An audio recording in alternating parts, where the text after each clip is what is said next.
11.4, we're looking at mean, variance, and standard deviation. This should sound familiar from the pretest we did, right? And it is going to be a little bit of review. We know what data is. Data is a set of values or scores. So it can be a list of all of your test scores. It could be a list of your mile times, whatever, a set of values or scores. The mean is we take the average of the data, right? So we add everything up and then divide it by what? By how many we had. Okay, and the last thing that we need to know should be new for us. It's called variance. Variance tells you how spread out the scores are. So average or mean is not usually very accurate because I could have the entire class on the last test we took, half of you got 100% and half of you got 10%. But that would average out to a C, right? But did anybody get a C? No. So it's not super accurate all the time when we take the mean. So the reason why we take the variance is to tell us how spread out those scores actually are. Okay, we have a couple steps to finding the variance that I already typed out for you. First thing we're going to do is find the mean or the average of all the scores.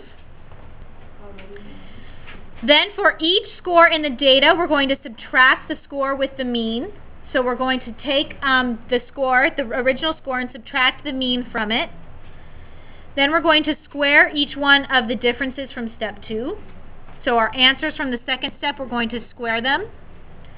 And then we're going to take the average of the squares, and that's going to give us the variance. Usually it will be a decimal. So let's do it. Example 1, I just have all the steps written out for you. In the second example, we actually are going to use a chart, which I think makes it a little bit more easy to see.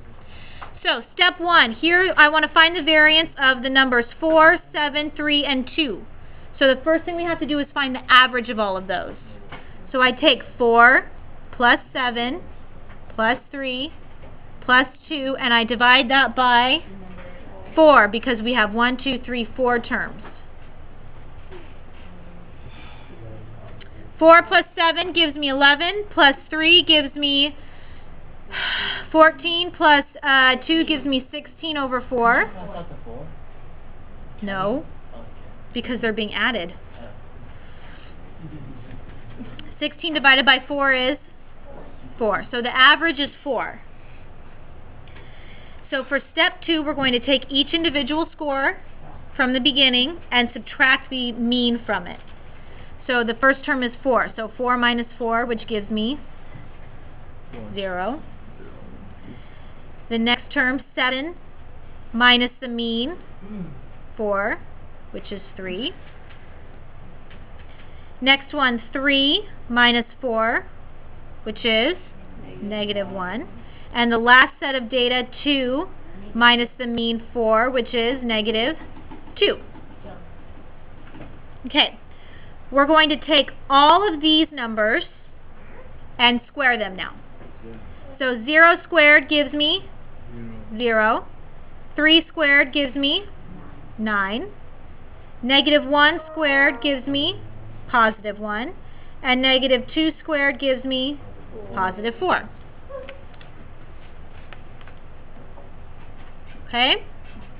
So far so good? Last step, we take those squares and we're going to average them. So that's 0 plus 9 plus 1 plus 4, all divided by what? 4. By 4, because we had 4 terms. So that is 14 divided by 4, which gives me for statistics, I know I've been telling you guys all year to keep them as fractions. In statistics, we like decimals, so it's going to be 3.5. So your variance is 3.5. Not too bad? No. Okay. The last thing we need to take care of is a new definition. So this has nothing to do with the actual, it doesn't... We also have another new definition, standard deviation. Standard deviation gives the average distance from the mean. So for all the terms, it tells us about how far away they are from the mean. And standard deviation is pretty easy to remember. We take the variance and square root it. So it's just the square root of the variance. You will need a calculator for this because I do not want you to write square root of 3.5. I want the actual number. Okay? In decimal, yes. So example 2 asks us to find the standard deviation of 4, 7, 3, and 2, which means we have to take the variance of that, but we already know what the variance is, right? Yeah. From example 1, the variance was what? 3.5. So from example 1, variance equals 3.5. So in order to find standard deviation, you have to find the variance. Yeah, so we take square root of 3.5, and Michael, what'd you get? 1.87082. Okay, why don't we, let's round it to 1.87. So you just plug it in your calculator and round it to, you square root 3.5. So I would say round it to the second decimal place, the hundredths place, unless you're told otherwise. Okay? Standard deviation good? Okay, last problem is just putting all of this together, okay? So you and your friends have just measured the heights of your dogs. They are 32 inches, 43 inches, 30 inches, and 15 inches.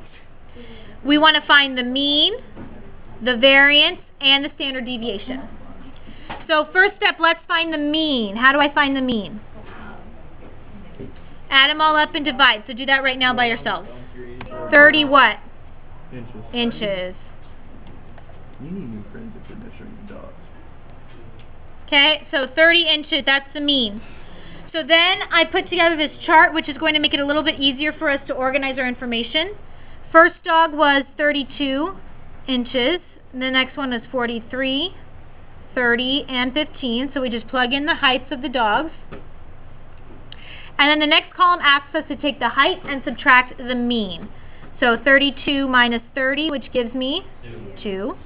43 minus 30, 13. 30 minus 30 gives me 0. And 15 minus 30 gives me negative 15. Okay, the next column asks us to square those differences. So that's 2 squared, which gives me 4. 13 squared, which we should all have memorized. 169. 0 squared, 0. Power of 0 is 1. 0 times 0 is 0. And then negative 15 squared gives me 225. Okay, last step to finding the variance is average that column. So that is 4 plus 169 plus 0 plus 225. All of that divided by 4, which gives me? I got 995. 99.5? 99.5. Oh, you're right. I have the point in there. Yeah, because it can't be bigger. Okay, so the variance is, this is the variance. So variance is 99.5. So they're pretty spread out, right? Okay. Last step is standard deviation. So we take standard deviation.